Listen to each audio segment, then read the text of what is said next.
All right, how do we solve this question. Question में आपको दे रखा है 0.05 centimetre thick coating of silver is deposited on a plate और 0.05 metre square area. Number of silver atom बताने हैं, कितने डिपॉजिट हुए हैं। ठीक है, तो आपके पास क्या है, एक प्लेट है जिसका एरिया 0.05 मीटर स्क्वायर है। ठीक है, इस पे सिल्वर की कोटिंग करी है आपने, यू आर कोटिंग सिल्वर। और इसकी जो थिकनेस है, कोटिंग की जो थिकनेस है, दैट थिकनेस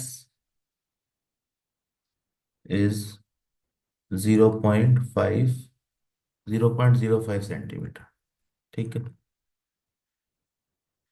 तो इसका वॉल्यूम निकाल सकते हैं क्या? तो वॉल्यूम निकालने की कोशिश करते हैं। पहले तो इसको कन्वर्ट कर लो।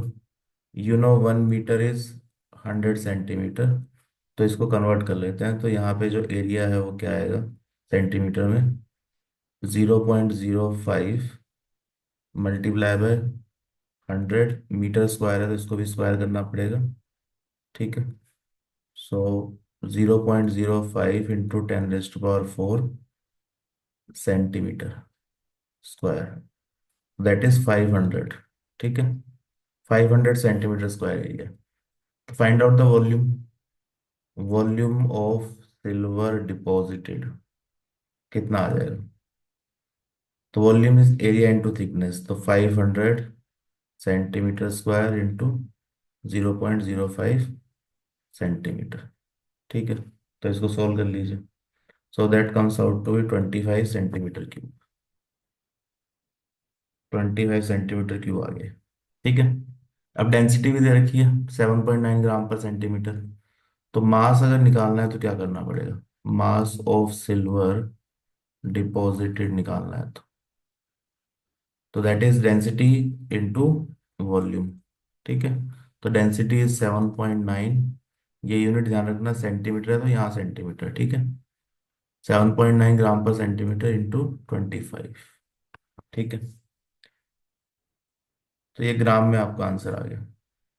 नाउ हमें क्या निकालना है? नंबर ऑफ एटम्स निकालने हैं। तो पहले मोल्स निकाल लेते हैं।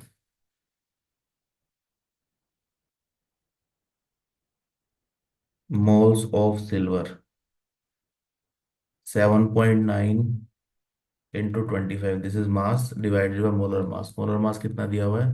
108। So these are number of moles.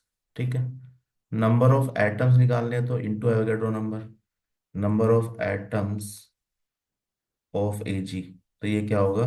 Number of moles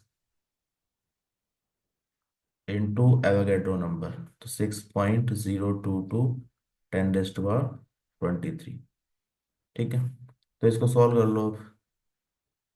so let's try to solve this. तो इसको आप कैलकुलेट करेंगे तो आपका आंसर क्या आएगा यहाँ से?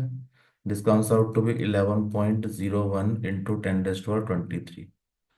तो अप्रोक्सीमेटली नियरेस्ट इंटीजर क्या होगा? 11 इंटू 10⁻23। तो आपको 10⁻23 की टर्म्स में ही पूछा है। ठीक है, तो आंसर क्या हो गया? 11। तो इस क्वेश्चन में देखो कुछ खास है नहीं, बस आपको ध्यान क्या रखना है कि एरिया दे रखा है और थिकनेस है कोटिंग की, तो कोटिंग का वॉल्यूम आ गया, तो सिल्वर का वॉल्यूम आ गया। वॉल्यूम से और डेंसिटी से मल्टीप्लाई करेंगे तो मास आ जाएगा, divide by molar mass, moles into N A. Atom निकालना है तो इंटू एन ए। तो ये आपके नंबर ऑफ एटम्स आ गए। ठीक है, तो इस तरीके से आप कैलकुलेशन कर सकते हैं। तो करेक्ट आंसर इज 11।